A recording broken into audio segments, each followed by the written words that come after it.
Yeah, we're recording right now. Okay. We're ready. We're rolling. It's time to talk about the intimate things. Intimate things. Nick's excited for this podcast because you can only imagine what we're speaking about today. What are we talking about? I don't know. You today? tell me. We were talking about some good stuff. Some good stuff? We always talk about good stuff? We always talk about good stuff. We're talking about great stuff today.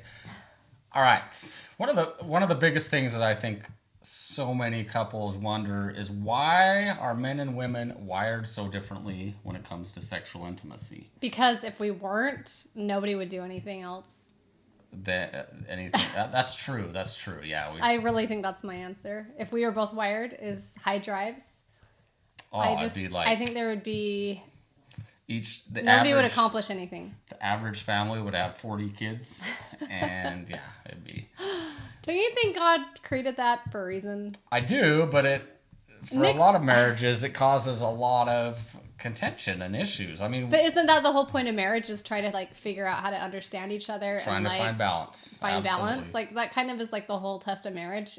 I'm not just talking about in sexual ways, but in every way. Yeah. Right? Yeah, totally agree. I need this, you need this, how do we compromise? You need this, I need this, how do we compromise? Teamwork. You have to have differences to be able to learn how to be a team. I totally agree with you. Nick's still frustrated with it, though, because he's like, why can't you have a drive like mine? As, probably every husband thinks. And some women. Yeah. Yep, No, we have a... Hey, nobody's right or wrong here. Though, what about me? What if I'm like, why do you have such a high drive? I wish you had a low drive. What's the difference? You do think that. So, yeah, I know that's exactly... Not low. I don't want to say low. I don't want to offend anyone that, lower, maybe. Lower. Not low. I don't want low, because I know what it's like to have... I've heard what it's like to have a husband with, a really low drive, and that hurts marriage, too. So that balance still has to be there, right?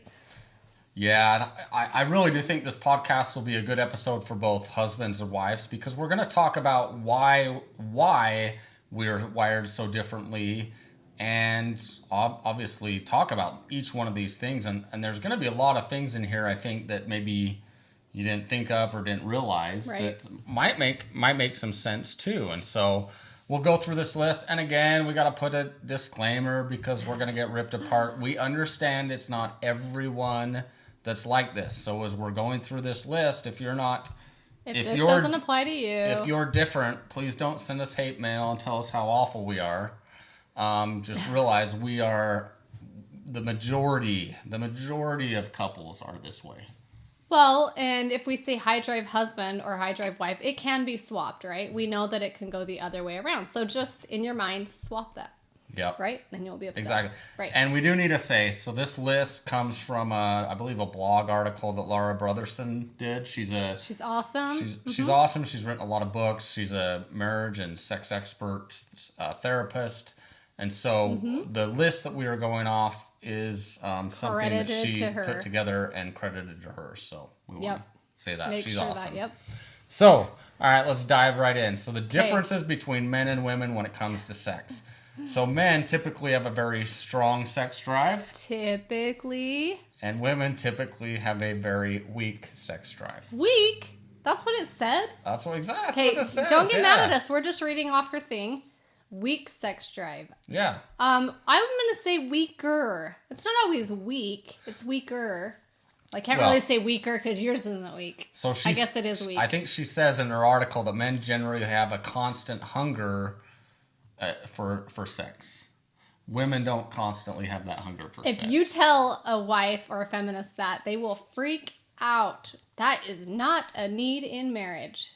How do you know you've never been a man? Exactly. Yeah. How does a wife or a woman say that when they've never been a man? That's not a need for a man. You don't have his body. How do you know that? Well, you're exactly right. I'm not saying it's a physical need, you're gonna die. I'm not saying that. And of course, we can dive deeper into this. But if it's really important to a man and his body is built different, how do you tell him that his body doesn't need that? I don't know. No, and I'm glad you brought that up, because it's so true. Man, a lot of women just say, oh, he just wants sex. And they totally disregard how important it is for a man in so many ways. If they really knew, how his body worked and how he desired this and craved this, and how it's a way for him to be intimate with his wife. And it's so much more than sex.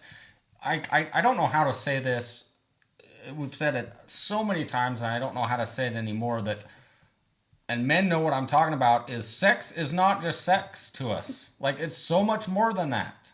So, ladies, sex is not just about sex to a man. It's sex, it's so much more than that. So. You're not passionate about that. I'm not passionate at all, no. You want to keep going? Nope, I'm done. Okay. All right. We get it. The second. Well, we didn't really talk much about that. What about the weak sex drive?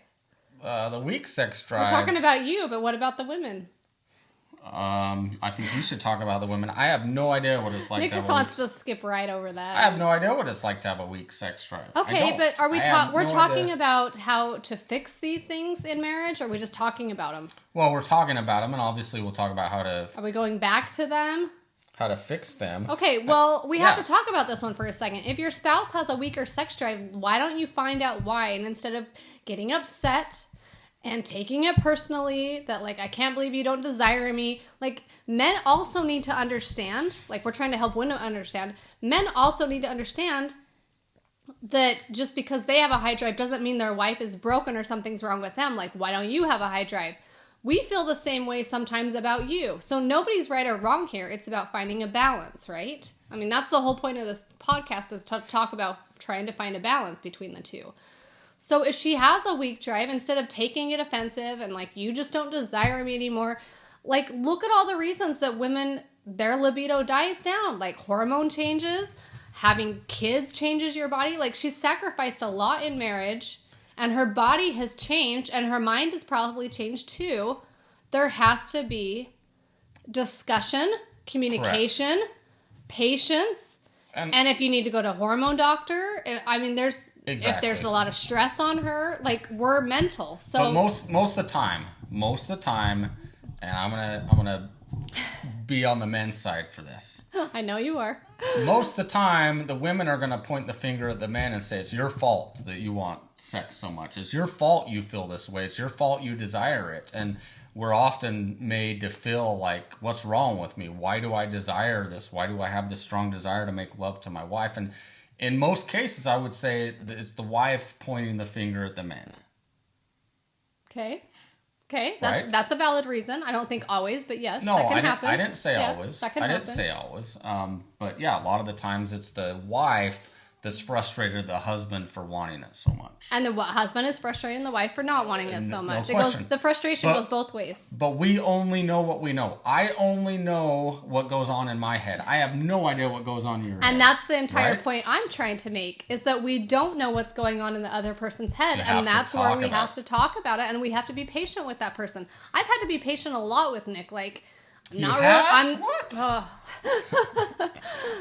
I'm not really in the mood, or I have all this stuff going on. You're not even paying attention to what's going on in my life, and here you are, like trying to get some. It's a bad timing. Like, we have to learn how to get to know our spouse and read our spouse and talk to our spouse, so this doesn't become a frustration point. That's the entire point, right? Yeah, and I think the whole point of this podcast is for women to understand how men are, and for men to understand how women are, present the facts so that each spouse can say, oh yeah, that is how they are, and understand why they're that way, and then figure out how do we find that balance. And I hope that everyone listening knows that you have a man with a high drive supporting you. You have a woman with a lower drive supporting the women. We're going to have conversations on that. So this is what we do, because it has caused frustration in our own marriage. We have gotten way better at communicating about and doing these things.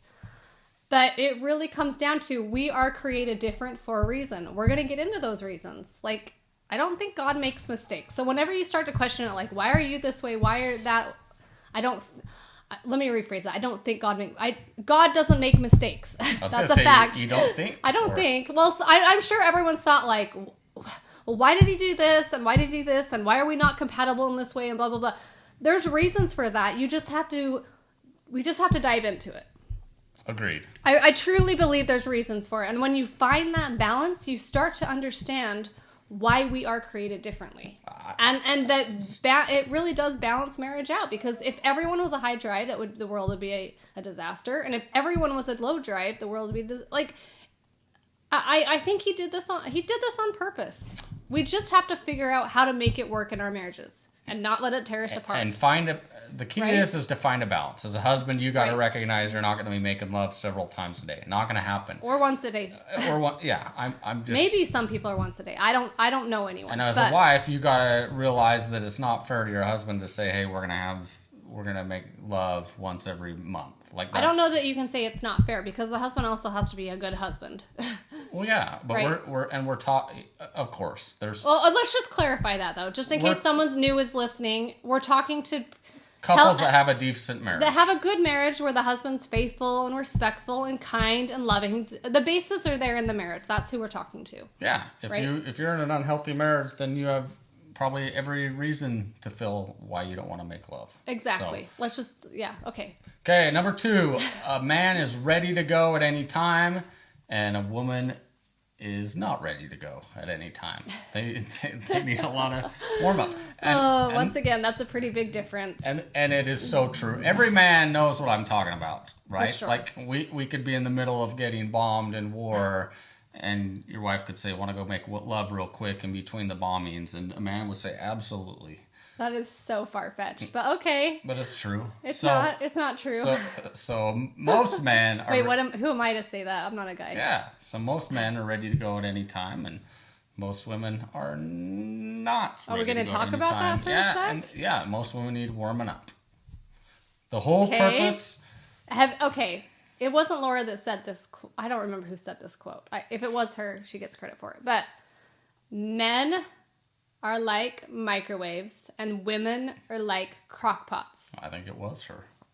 Okay, so that means, boom, husband's ready in 20 seconds. You're nice and ready. Men are more like Jimmy John's, a fast drive-through, or like immediate. Good to go. I think the microwave's faster. Nice Maybe. Comparison, though. Okay. Nick's trying to come up with his own analogies. It's not quite working. Sorry, I got to get back on track here.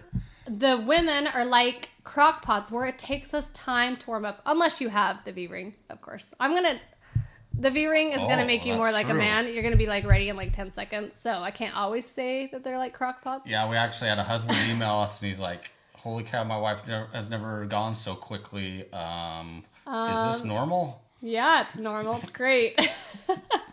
Actually, the awesome thing... Okay, I'm just going to throw this in there. Sorry, I'm not trying to like repeat myself all the time. But the B-ring, literally, I think I turned more into the man.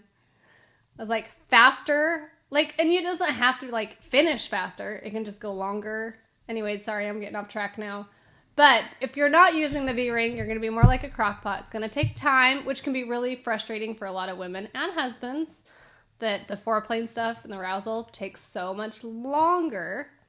But yes, because women their biggest sex organ is their brain, right? So if they're mentally not there, it's going to take them longer to get physically there, because the mental, there's just a lot. There's a lot on our minds. So I've heard.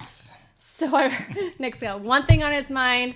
Amy has 100 things on her mind at any given second. Like, hey, baby, you want to make love? Yeah, sure. What's the temperature at? Feels a little cool in here. Well, it's 71 instead of 72. Oh. No, I've never... He's so exaggerating. That light is a little bright. That's the neighbor's light. I have said this. Can you go have the neighbor turn off their light? Oh, our blinds are closed. You're just rambling now. No, I'm totally joking. He's just making fun of me. I'm slightly joking. I've never said anything except for that it's bright. It's bright. Yeah, that's true. That's true. You're a little... Yeah, I'm exaggerating. Yeah. All right. Number 3, the physical is for a man, the physical is a bridge to the emotional connection, meaning men typically want to have sexual intimacy or the physical part, which is going to help them have a better emotional intimacy. But for a woman, the emotional connection is a bridge to the physical connection. We've talked about this 100%. In podcasts before. So this is completely opposite. So it's kind of like the chicken and the egg thing, right? Which comes first? So for a man, if his wife isn't being sexually, physically intimate with him, he's probably not going to be really good at providing the emotional. Right. And if the wife's not getting the emotional connection, she's not going to want to provide the physical connection. So you have this total standoff, right? Once like, again, I'm not giving in. Like, he's doing this or she's doing this. So we've talked about these toxic games that couples play in marriage. And so here we are, the complete opposite, meaning to get one thing, we do one thing. And actually, I just totally butchered that. Yeah, you did. So anyways, I'm going to shut my mouth. You know what I'm saying. To get one thing, you give another thing? Wait, are you saying that marriage is transactional? So, no, what I'm saying is, you're going to get ripped apart if you say that. What I'm saying is, if men want to have more sexual intimacy, they got to give the emotional intimacy. And for a woman, yeah, if you know what I'm saying. I 100% agree with you being a wife. I'm not going to say that there's not transactions in marriage. Like, we've done a podcast on that. Everything in life is a transaction. If you don't think... Don't get Nick started on this. Yeah, if you don't think there's things that are transactional in marriage, you're smoking something. Because everything, like, I don't even get me started. No, get started. This is a good spot. We need to talk about this. No, everything's transactional. You trade your time for money at your work. You go to the store and you pay for groceries. You go to the gas station, you get gas for money. You everything, hobbies, everything you do in life is pretty much a transaction. Even in marriage? Why don't you explain that in marriage? Absolutely. Nick gives a foot rub or a back rub so that he can get some. Babe, I will give you the most amazing butt rub if we can make love tonight. That is a win-win. Her bottom's happy. And oh my gosh, stop. Like, that is a win-win. Oh. Nick actually gets fan emails and says that people love his personality so much because he's so funny. No, it's not. I actually... So, and Amy, I guess this is where you... No, I'm being for real. I know. That is you for real. Unfortunately. He literally will just come up to me and say, hey, my hands are in the mood to give you a body massage tonight. My hands. Is there any chance, by the way, we could make love after? And I'm like, that's only fair. A win-win. See, I'm a respectful guy. I ask. You do ask. But we're going to get slaughtered for this. Go back and listen to our Is Marriage Transactional episode. It's way back. It was really good, though, I think. I remember it being really good. We talked about there are transactions in marriage. And not in a negative way. I'm not saying in a negative way. Like, you do this, I do this. Everything has to be transactional. But in a loving, healthy marriage, there are things where a person will do something in return for something. And this is kind of where this whole sexual intimacy, emotional intimacy thing comes in. Nick gives emotional intimacy, so I want to make love. If he wasn't being loving and respectful and a little bit romantic, I'm going to probably feel a little more closed off to the physical sexual intimacy. I just am. And most women will agree to that. Now, when we are giving... And I'm saying, not just not women, but like high drive or lower drive spouses are I don't want to say giving in, but prioritizing the sexual and the physical connection more often. Usually the emotional intimacy is felt more often also. Like, I don't care if you hate the word transaction. Okay, take that out. Let me reframe. But you're giving your spouse something in return for something else, and that's usually what happens in marriage. However you want to look at that, it happens. I can promise you that the people that are having transactional stuff in their relationship probably have a lot better sex life than those that are like, transactions are horrible. It's all mindset. If you have that attitude, you're immediately going to say, well, my spouse is only doing this for one thing. And a person that's thinking like, oh, I know why he's doing this, but that still means a lot to me. He wants to make love. Right. I know why he's doing it. Right. He wants something, but that's nice of him to do it. And someone else's attitude is going to be like, the only reason he's doing this is because he wants this. It's all about attitude. It's all about attitude. It's all about attitude. I'm glad you pointed that out because it really is the way you think about that word. Like in our marriage, Nick's like, hey, I know how much you hate to go to the grocery store. I'll run there and take care of dinner tonight.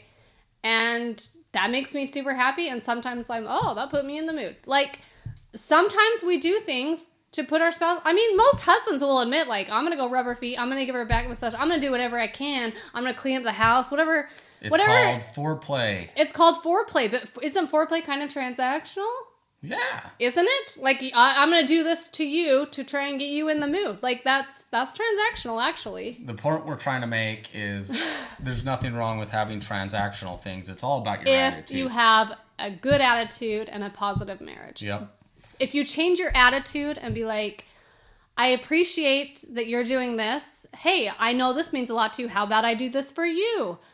Everybody's happy. An attitude of gratitude. An attitude of gratitude. All right. Moving on. Number 4, men need sex to feel loved, and women need love to desire sex. Let that blow your mind. It's you so just true. blew my mind. I mean, Laura blew our mind. Actually, we already kind of knew that. It's so simple, but it's so true. It's so true. Like, if men feel loved through sexual intimacy, and women need to feel loved to even have the desire for sex. Don't husbands need to feel loved to have the desire for sex? We feel loved by making love. But you have to have already felt a little bit loved before that. You don't want to just, like... That's how we feel loved. I mean, that is, like... I'm just trying to, like, put you on the spot. No. Like, what if your wife, like, literally is just being a big jerk and treats you like crap? Would you still want to make love to her? Probably, yes? Well, is that a yes? Because it's that... Is it physical? Well, yeah, I think a husband would say... Is that going to fix that, do you think? I think a husband would say, you know what? Well, I mean, obviously it depends on how bad things are, but even after a fight, like, a husband's going to feel like, okay, everything's good again, right? She loves me, like, we're cool, we're good. Okay, this is where I want to kind of talk about And this. a woman's going to be like, you stay the heck away from me for 4 days. I'm not even looking at you. I'm mad at you. I'm going to hold this in for days. Yeah, I'm so mad at you. I'm going to remind you of this for... the rest of your life. That's right. Okay, that's not okay. Obviously, we're not going to get into like arguments and that kind of stuff. But I agree. And this takes, once again, communication and balance and just prioritizing that we are different. And this is going to look different to every marriage. Yeah. Right? I love the next one. For men, it is actually a physical buildup. For women, it's an emotional buildup. What's an emotional buildup? I don't even know what that means. You have to be emotionally being built up to desire sex. Like, you have to be filled emotionally. Well, you don't if you just buy the V-ring and it's just like, that feels really good. Okay, well... Sorry, I'm blowing your... What she says is, for women, it's more of a psychological need, right? I was trying to make a joke. Yeah. I'm not funny. I'm sorry. I'll leave that to Nick. Totally I'll leave that to Nick. So I love the example that she gives, and I'm going to read this. So...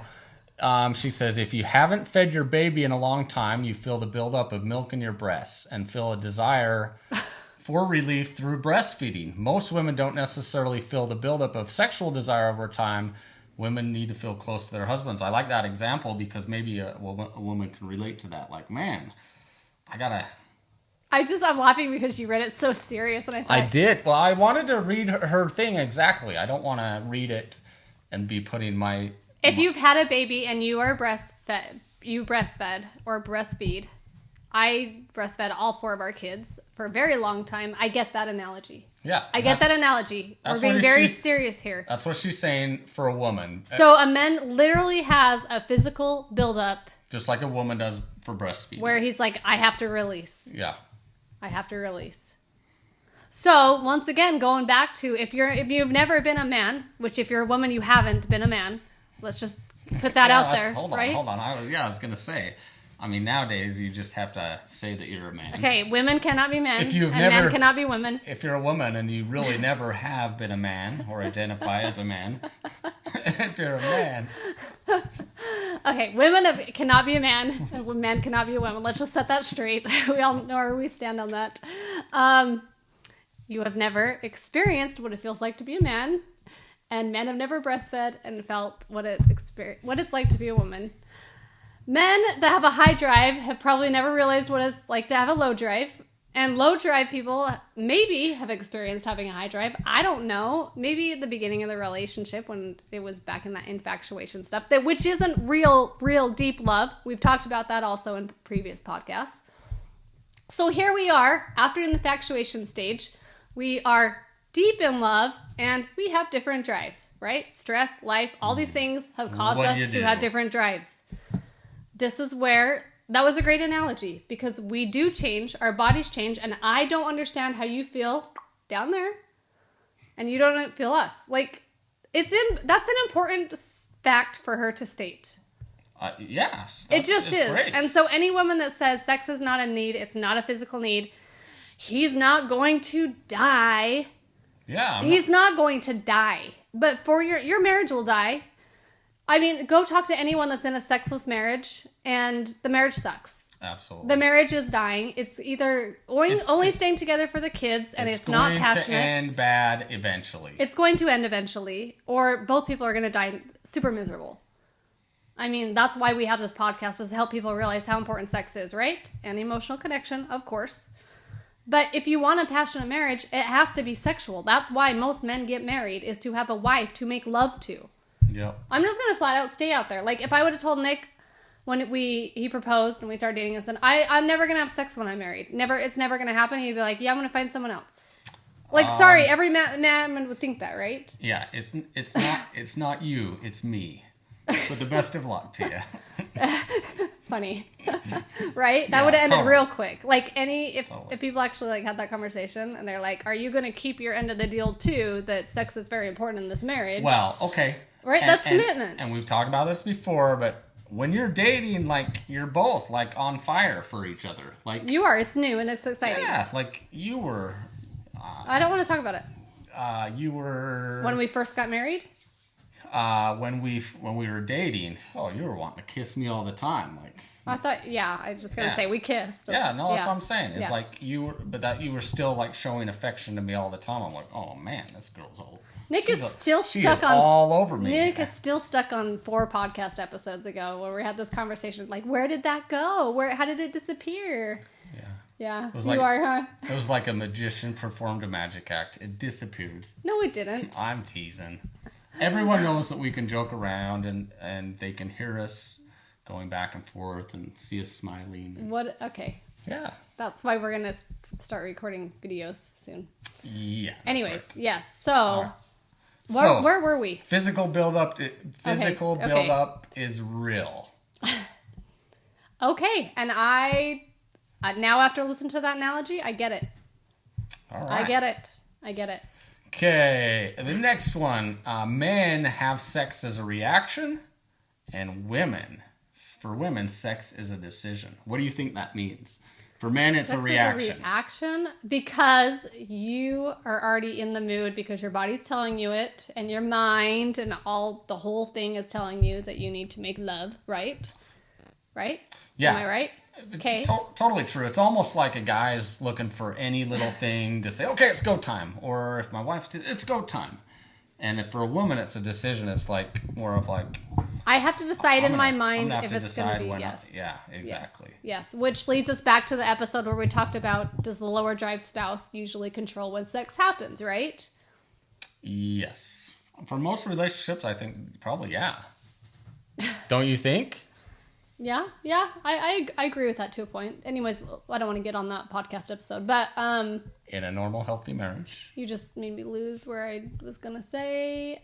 Sex is a decision. Yes, mentally, 100%, a wife has to be positive about it and say, okay, you can get me in the mood. Like, there are nights where I'm like, I'm not in the mood to even talk about it. Why are you trying? I don't feel good. Whatever. All those. I don't want to say I don't feel good because there's always those excuses. I'm tired. I'm stressed. I spent too long on my phone. I'd rather not prioritize you. I'd rather prioritize everyone else. Let's just be honest, women. That's what it usually means. It's 9 p.m. It's late. Don't give our age away. Oh, that's yeah. You're giving our age away when you say it's late at 9 p.m. No, we're not usually in bed by 9 p.m. But I'm just, like, usually when a wife says, I'm tired, or I have a headache, or I don't feel good, or it's literally, you might as well just come out and be like, I prioritized everyone else ahead of you. Now I'm exhausted. That's one of the reasons. There's always excuses, reason. Right? So yes, you have to be a wife that says, I am excited to make love to you.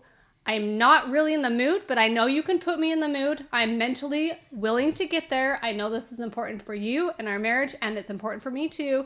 Oh, and there's a lot of health reasons that are actually good for my body too. So there's lots of positive reasons to do this. I'm not saying this has to be like all the time. Just, whatever that balance looks like in your marriage. Exactly. Okay, moving on.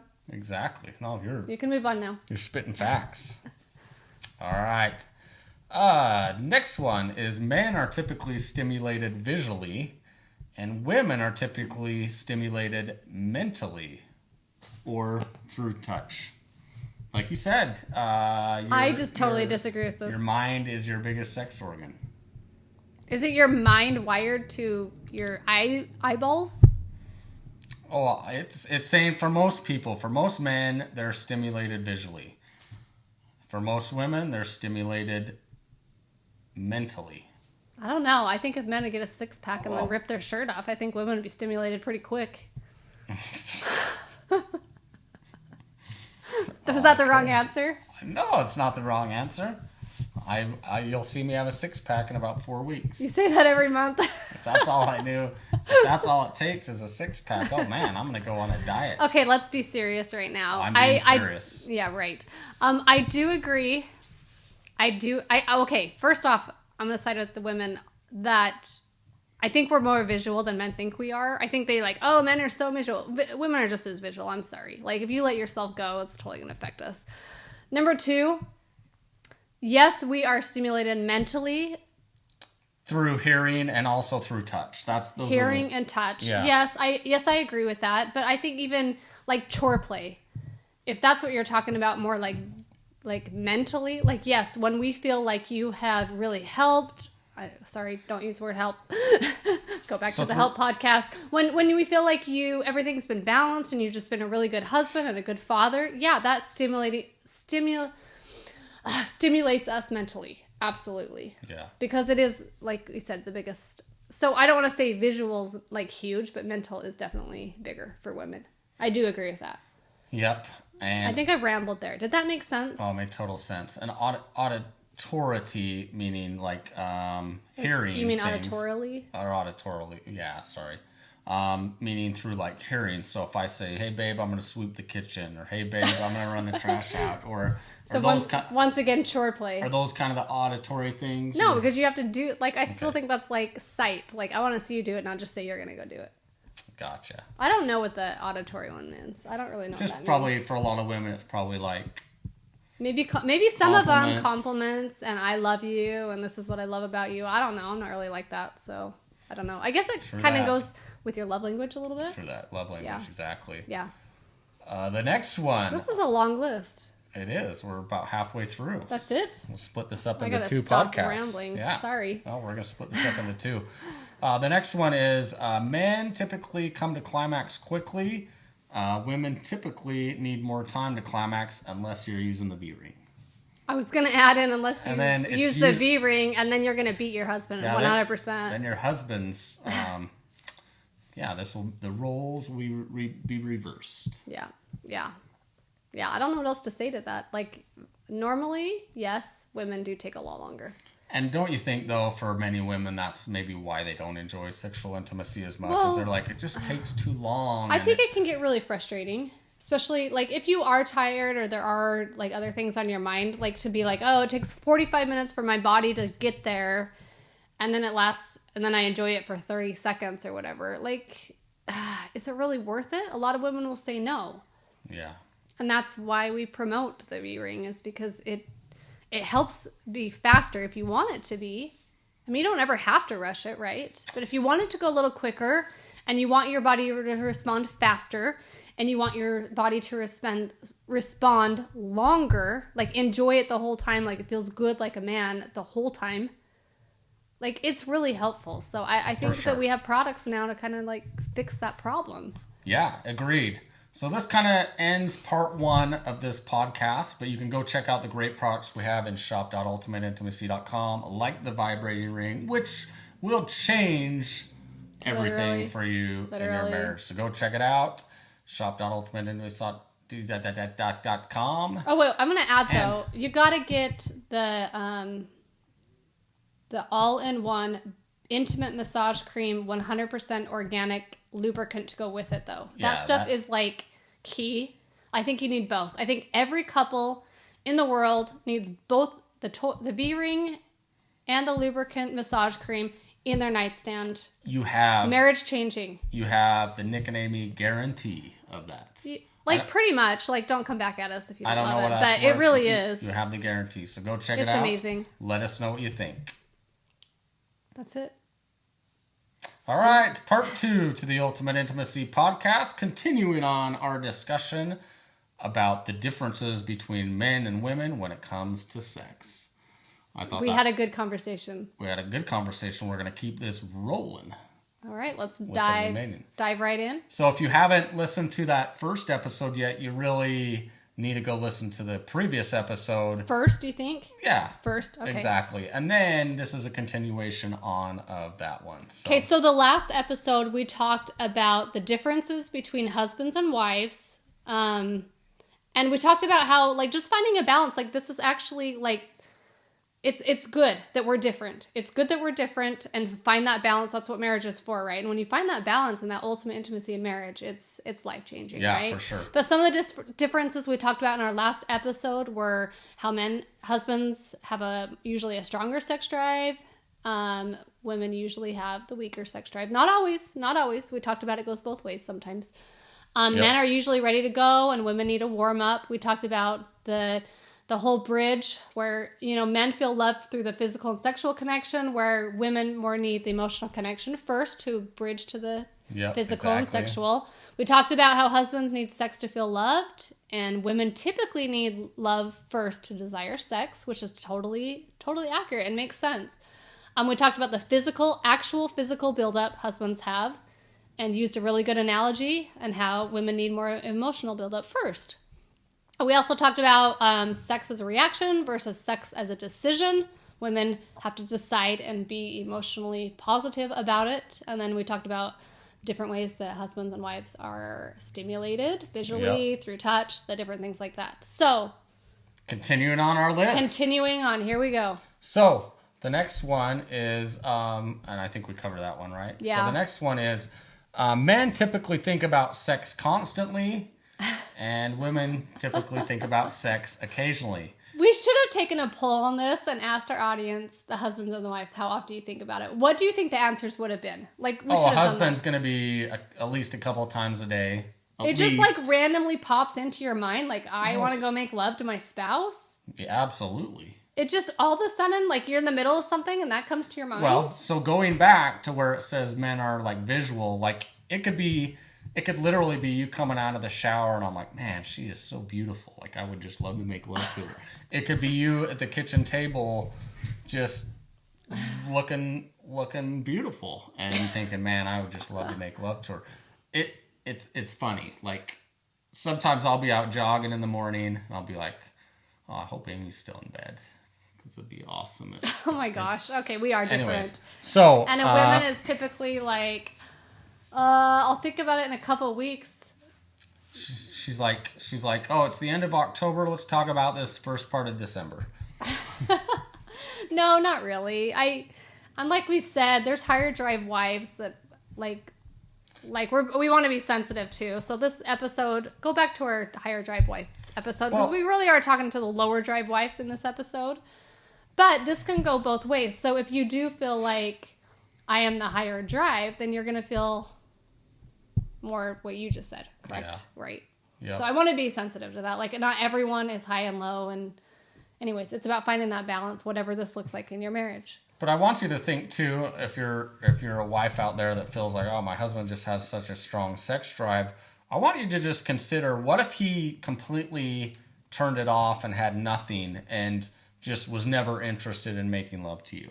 Like, how would you feel? You feel very, very unpursued and rejected, just like husbands feel. Yeah, like at first you might be like, oh man, first couple of days, like, oh, he's leaving me alone. This is awesome. Mm-hmm. But over time, you're going to be like, man, does he not desire me? Like, why is he not wanting to be intimate with me? We've talked to men a lot about this, and for men that constantly are getting rejected, or men that obviously realize that their wife just doesn't want to make love to them, a lot of men have told us that they would rather not even try to be intimate with their wife, not even try to pursue that, than get hurt. So what they're saying is rather than getting hurt and rejected, they just don't even want to try anymore. So if your husband doesn't have a desire to be sexually intimate with you, or you see your husband kind of changing that pattern, just know that a lot of husbands out there have kind of just given up and said it's less painful for me to not even pursue it than to try to pursue it and get rejected. It's heartbreaking. So that is heartbreaking. And no one signed up for that. And I know there's usually like deeper issues or reasons why that's happening, but what do you say in that situation? Because once a husband literally checks out and is like, I'm just not going to try anymore, he's probably stopped the emotional connection. That hole or that gap is just going to get bigger and bigger and bigger. The marriage is just going to eventually just fall apart. Yeah. Right? Yeah. So what would you say husbands that feel like that? Like, I get what it would feel like. Okay, so we talked about this in our marriage. Like, yeah, sometimes Nick drives me crazy. And I'm like, again? It's been like, how long? Like, already? You're already in the mood again? But I know deep down inside that if he didn't pursue me sexually after, I don't know, I'd probably start to notice after 3 or 4 days because I know typically that's kind of your time frame. But if you went a week and all of a sudden you kind of cut off some of that emotional stuff and you weren't pursuing me sexually, I would probably feel like, do you still love me? Do you still find me attractive? Do you, like, what's going on? Right? 100%. I think most women would admit that are in a good relationship that if their husband kind of quit pursuing them, they would actually miss that. But again, many husbands are stopping pursuing their spouse, their wife, which is going to happen because they don't want to be rejected. It's too painful. Right. So right. Super sad. Yep. Super sad. Don't give up. Yeah. So the next one is men are typically stimulated directly or have direct stimulation. Women typically are indirect stimulation, right? Right. Do you know what that means? Yes, I do. I think so. Do you want to tell me? It means that we're fine if you go right for the good stuff. And a woman, they don't want us going right for... I think we need a little build-up, and our body is different. So, like the clitoris... we want to just get technical. I don't know if this is what she's talking to or talking about exactly. Yeah, but when I think of this, like, you can't go straight to the clitoris without, like, it's very sensitive. If we're getting... Yeah, so she's saying women respond best when the husband pays attention to her whole body, not just focusing on that one spot. Area, okay. Where a husband's like, hey, you can focus whatever you want to do, just I'll take it. I'll take it. I'll take it. Exactly. All right, I don't want to dive much deeper into that one, but because we got a list, right? Yeah, but that's pretty self-explanatory, and that comes back to probably foreplay, right? Like, give me a back rub, give me a foot rub, just turn me on. But if a wife really is more mentally stimulated, it's touching around the area for a while, doing that correctly. If you need some technique tips, go to the Ultimate Intimacy app. In the resource section, there are expert articles on techniques and ways to, to have some good foreplay and some good ideas, because this is really, really accurate. Yeah, it's really accurate. Like, women need more of an all-body kind of touch. Yep. The next one is for men, it's pleasure at release. And for women, it's typically pleasure from that anticipation. Once again, mental. Physical, mental. Physical, mental. Maybe I'm a little different, but I love the anticipation as well. Like, I really like a lot of foreplay. And I'm more like the man. Amy's more like, hey, let's just wham bam, thank you, ma'am. Let's get to the point. Thank you, sir. Thank you, sir. Yes, that's what I meant. Yeah, sir. Yes, correction. So again, but I do totally get what she's saying, right? Like, men really get pleasure from that release, and women typically get pleasure from the anticipation of that. I don't know. That one's tricky for me. I think that can go both ways. I think it is because we're kind of opposite of that. So, like I said, a lot of these can look different in your marriage. Yeah, and a lot of that can be based upon too, like with the vibrating ring that we talk about as well too. So that's kind of changed things to where Amy's like, oh man, I feel pleasurable the entire time. Like, it feels good the entire time instead of literally having to do a major buildup and then it feeling good for 30 seconds, which is what most women who have taken our surveys and talked to us about. That's one of the biggest complaints for women. And it's like the buildup takes so much mentally, it takes so much physically. I'm tired of even thinking that it's going to take me 30, 20, 30, 40 minutes for my body to even get there and my mind to get there. And then an orgasm is like super fast and that's it. Where for a husband, it feels good like almost the entire time. So like so many women have reached out, and ever since they've been trying the V-ring for her pleasure that we sell in the shop, like they're like, I love it the whole time. And you can also control like how fast you want to end it. Do you know what I mean? Without getting too like specific. You have more control and it feels better. And that's probably what, I don't know, but what most men are realizing with intimate times is that it does feel good the whole time for them. So for a woman, if it's not feeling good the whole time, you're just not going to want it as much. We're just built different, right? Yeah, for sure. So it's a real huge help, but I really like the next one as well. I totally agree. Don't you like them all? Yeah, they're all good. So for men, they're pretty predictable orgasms, right? Like it's a man just is fairly consistent. The same thing works over and over again. For a woman, they typically or can have unpredictable orgasms. Like what worked yesterday might not work that next day. Yeah, it's totally true. I do agree with that. For typically for a man. However, again, with the vibrating ring, it's taking it from very unpredictable to predictable. Absolutely. Like it's crazy. It's just like clockwork. It works every time. And I used to think maybe it was just me. I'm like, maybe this toy just works. Sorry, I don't like to call them toys. I think they're aids. We had this conversation last night on our walk. Like a toy is something you just like don't need. But like, I feel like this is like a marriage aid that every couple should have because it's used together. It's appropriate. Its functionality is amazing. It works wonders, and it just 100% is used together and changes the whole experience for both people. How is that not just a complete aid? And I think that's why we like it so much is because it is used together. Right. And it's just awesome. But going back to what you just said, unpredictable and predictable, like what usually, like someone was like, that's not working tonight. That's because it's mental for so many women. No, you're like, right. It depends on where their mind's at that night, right? Like you do the exact same thing that like this was 3 hours later or the next day the other later. Night. What happened? It's not working for me tonight. Well, what's going to work for you tonight? I don't know. That's frustrating for men, and it's frustrating for wives. So take the unpredictable part out of it and make it predictable for both of you. Yep, it definitely helps. Okay. The next one.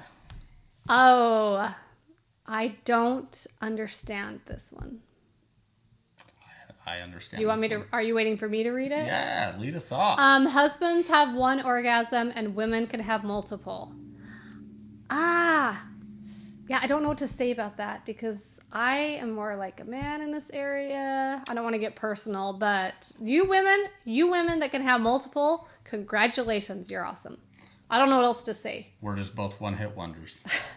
Okay, that's enough of our personal life. But if you have figured out how to have multiples in your marriage and she's probably one of those doesn't mind making love all the time kind of people. That's great. Do we have an article on the app about multiple? I think so, yeah. I think we do. So you can, we'll go make sure. But in the resource section on the app, there's lots of technique tips like we mentioned previous if you need some good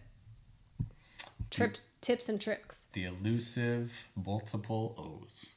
That's kind of like not a fairy tale, but what's a story called where you hear rumors about things? I don't know. Anyways, like a treasure hunt. Okay. Anyways.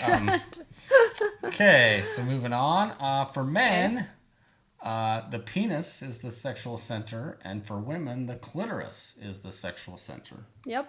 And the clitoris is, by fact, known to have way more nerve endings than the penis. So it actually is like supposed to feel even better for women. I don't know if that's true. And most people, okay, me included, when we first got married, I had no idea what the clitoris was. I just thought, oh, it's going to feel good while we're making love.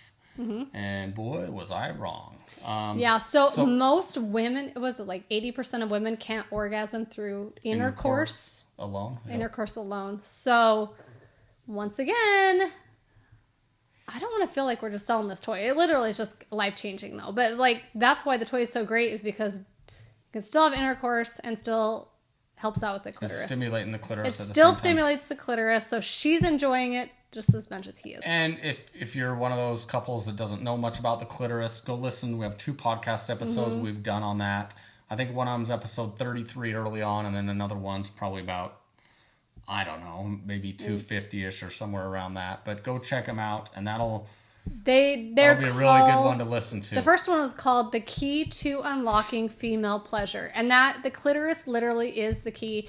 It is the only body part on the body, the human body, that is for one purpose only, physical pleasure. If that doesn't tell you anything, that is the spot that is going to help her orgasm. You have to learn it. You have to know it. You have to find it. That is key to unlocking female pleasure. Yeah. We talked all about it with expert Cindy Sharkey on that episode, and she is awesome. Yeah. The next one. You like this one. Peak in the morning versus peak in the evening. So men typically peak in the morning. Sorry, wives. Women typically peak in the evening if they peak. Hey, if they peak. Yeah, this is just going to depend on everyone's situation. Because if Nick tries touching me in the morning, I'm going to like... Oh, yeah. I know. It's like... You'd be grateful you get it at night. I know. It's not happening in the morning. I am not a morning person. Don't touch me. True that. So Sorry. So even though I'm peaked in the morning, he's going to have to lie. He's going to just have to keep that peak going. I'm going to have to keep the peak till the evening. Hey. You're a happy husband, so apparently it doesn't matter. I'm a happy husband. Doesn't matter when. As long as you're making love, doesn't matter when. Just work, whatever works for you as a couple. Just because if you've got a house full of kids, I'm sorry. Well, maybe you wake up before. I don't wake up before my kids. There's no way. They're up at 5:30. There's no way. There's no way. And just because it's evening here, doesn't mean it's not morning somewhere else. That's how I get in that right mind frame. Nice one. Is I'm like, oh, it's morning in China. I am peaking in the morning. Oh my gosh. Okay, moving on. You want me to read it again? Yeah. Okay. Yeah, you're doing great. Oh, thanks. Love making ends with orgasm. For a man. For a man. For a husband. For women, love making ends with afterglow? What does that mean? Just read what she wrote. And then Okay, it's pretty difficult for men to stay awake after... Okay, wait, hold on. I'm going to stop that phrase. Once again, this article came from Laura Brotherson. She is a sex marriage expert, therapist. This is where it came from. So I'm just reading her quote. It's pretty difficult for men to stay awake after sex because all the endorphins and other hormones that flood them, enticing them to sleep. These endorphins flooding their mind, making them feel as if they had taken a medicine that makes them instantly drowsy. It can be upsetting if your hubby falls asleep so quickly after sex, especially if the wife isn't finished yet. However, if men will exercise restraint and stay engaged with their wives after lovemaking, that can be a rich time of connecting and bonding their hearts together even more deeply. Oh, once again, I am the man. You are the man. Amy's like... Thank you. Good night. That was great. Good night. Rolls over. Love you. Good night. I'm like, hey, don't you want to cuddle? Nope. Of course I want to cuddle, but don't talk to me. I'm going to bed. No, I'm just kidding. I think this one could be switched either way in a marriage. It sure could. Nick's laughing because he's like, snuggle me. Let's talk for a couple hours. Couple hours? Minutes? What do you think I am? I only you could talk for a couple hours after. You're wide awake. That's true. You're wide awake. It's because I peak in the morning. Next one, we're moving on. Need to control sexual energy. Men have to do this. Women need to awaken and free their sexual energy. 100% agree with this one. That's probably most marriages. Yeah. Men need to control their sexual energy. They have to restraint because they're not getting it as much as they want. Probably. I don't know any marriage. I don't talk to a lot of people that I know about this, but the people that we hear from, many emails, many comments, this is typical, right? Mm-hmm. And I can guarantee that most men are not having it as much as they would like. But going to the women's side, need to awaken and free that sexual energy. We do get a ton of messages and comments from people. Mostly from husbands saying, my wife, how do I get my wife to free her sexual energy? She was taught sex was bad our whole life. Those kind of things. Like, my wife's sexual energy is in a coma. How do I awaken it? It's a -10. Yeah, we're gonna have to do an entire episode on that. Stay tuned for that. I think so. I don't want to dive into that right now because it is so important to awaken and free that sexual energy. Once again, God created you with a clitoris, which is only for female pleasure. So I usually use that and I'm like, that means he wants women to enjoy it as much as a husband. Like, it literally, that's what it means. Yeah. Right? Yeah, we should really do a whole podcast episode on that. Like, maybe how to awaken your sexual energy. Right. That'd be a good one. Yep. Coming soon. Coming soon to a podcast near you. All right. And the final one, the grand finale. Men have a simple sexual fulfillment, and women have a complex sexual fulfillment. What do you think that means? As a woman, I don't know what that means. I'm trying to decide. For a man, we're easy. Just make love to us, and we're, like I said, we're fulfilled, we're happy. And I wonder. So this brings up a good subject. So, like many of you know the story, Amy came to me about, hey, let's switch things up in the bedroom. You're kind of boring. And for a man, I think this makes a lot of sense. So men are very simple. For a man, if our wives are making love, I don't care if it's really missionary every single time, right? Like, I'm happy. You're happy. Yeah. I'm happy that my wife we're making love. I think for women, it's a more complex sexual fulfillment. Maybe that's why, you're like, I need something else. Like boredom, you mean? Like we get bored easier? Yeah, maybe you get bored easier. You want to try different things. I think this could mean complex in the bedroom or outside of the bedroom. I just think we're more complex. I think our minds think completely different than you guys. Like, I don't mean this in a negative way at all, but like, I'm always looking at Nick's computer. He has one tab open, and I'm like, why don't you just leave them all open so you can go back and forth? It's faster. He's like, no, I have to concentrate on this one thing. And my computer screen, I mean, we're working next to each other every day, right? I have 30 tabs open, and I'm flipping back and forth from each tab. Like, literally, I have 1,000 things going on at once. I'm a graphic designer. Like, I am flipping through tabs. I'm back on Photoshop. I'm back on this. I'm back on this. And my mind works the same way.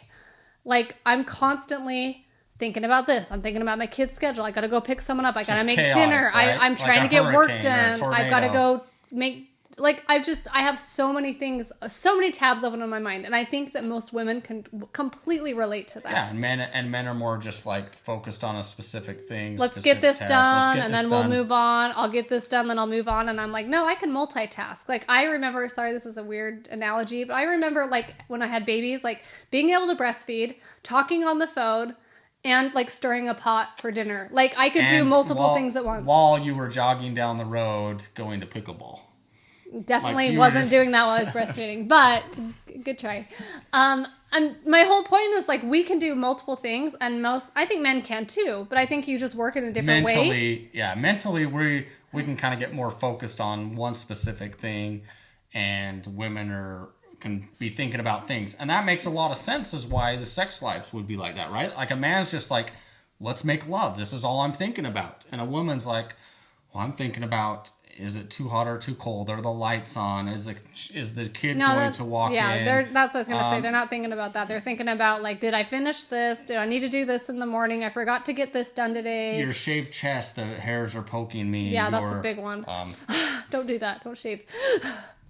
And I lost my train of thought. Inside, when it says complex, like, yes, like when you're laying in bed, like, his mind is on one thing. She probably has a whole tab. She needs to close those tabs. That's where, like, we already talked about the mental load and the word help and all those kind of things. Like, help her figure out what tabs are open and help her close some of those. And if you can get her to enjoy it so physically, like, the viewing changed me because I'm like, I can physically enjoy it now so that my mental tabs close on their own. I just wanted to point that out, because once you get engulfed in like feeling really good, whether it's a body massage or whatever, sometimes some of those mental tabs can close on their own because you start focusing on something else. And that's what we want from women, right? Yeah. So when we're complex, we are complex creatures. Like, you chose to marry a complex creature. You did. So now we're trying to help you figure out how to work with that. And this can also mean outside of the bedroom. Like we have a lot of tabs open, and becoming a partnership and teammates, and getting stuff done together in the evenings, getting the kids to bed together, finishing up dinner, cleaning up together.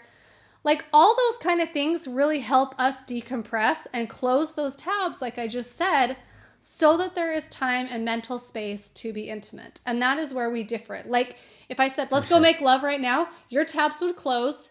Your mind would be 100%, let's get in the bedroom. That's all I care about. Where if you said, let's make love tonight, I'm going to be like, okay, I got to finish this. I got to finish this. I got to get this ready. I got to get this ready. And then I can get there. We're just different. For sure. And there's nothing wrong with being different. It was all part of the plan. And it's to teach us teamwork and partnership, to learn how to communicate, to learn how to restrain and to balance, and to just be awesome together. Like, that's really why God made us so different. I think these differences are beautiful. I agree. And I think when you hear these things that we've talked about, hopefully they can make sense and be like, okay, that's why he acts the way he does, is because he works this way. And that's why she acts the way she does, is because this is the way she works sexually. And so if you can understand those things, like, now knowledge is power, right? Like, I know that Amy is thinking about 100 things. So now I can say, how do I close those tabs, or close most of those tabs, so that she can be mentally maybe in the mood or have that desire to make love tonight, right? What can I do to help her, right? Or you know, just, again, understanding how each other works so that you can help each other and work together as a team. And it's important too, like, I love what you just said, but it's also important too for a wife to be like, am I opening up too many tabs? Am I doing this to myself? And I know we've already discussed this, but like, if you really think about it as a wife, like, if you want to prioritize your husband and his needs and to be intimate and to have a passionate marriage, you do have to sometimes like step back and be like, which of those tabs am I opening up that don't need to be opened up? What can I do to close some things that I don't really need to have open in my life? Because I don't know, we're getting older, and the simpler the better, right? Like, I'm really realizing we don't need as much stuff. We don't need to say yes to as many things. The simple life is better. I think your 20s and 30s, things so crazy. Like, you start getting tired in your 40s. Oh, I just said it. We're in our 40s. Do you agree? Speak for yourself. Oh, wait. You're almost, never mind. Approaching 50? Almost 50. Approaching 50. Yeah. But I don't know. To wrap up this whole entire part 1 and part 2, marriage is beautiful. We were created different for a reason. We have to learn that not one is right and one is wrong. We have to learn that we were created different for a reason, to bring balance and harmony into our home. And that really is, like I've said it before, I don't think we got married. I don't think God created marriage for us to be like, oh, happily ever after, you guys are going to be so great and have this amazing life. Like, I literally think he invented marriage as a test. I really think it's one of the biggest tests that there is. How do we embrace our differences, because we are so different. Even if you marry someone that's completely alike to you, your differences are still huge. Well, and I think we're just created totally different. You're making great points. Is instead of using the excuse and saying we're just too different, that's why, everything isn't perfect. Right. We're designed that way. Instead of looking at it that way, say we're different for a reason, and how can my strengths complement her strengths? How can we come together and find that good balance to where we do think different, but how do we bring those together to make us even stronger as a couple? That's the goal. Ultimate intimacy is finding that balance. That is the goal. For sure. So we hope you enjoyed the podcast episode, and we'll see you next time.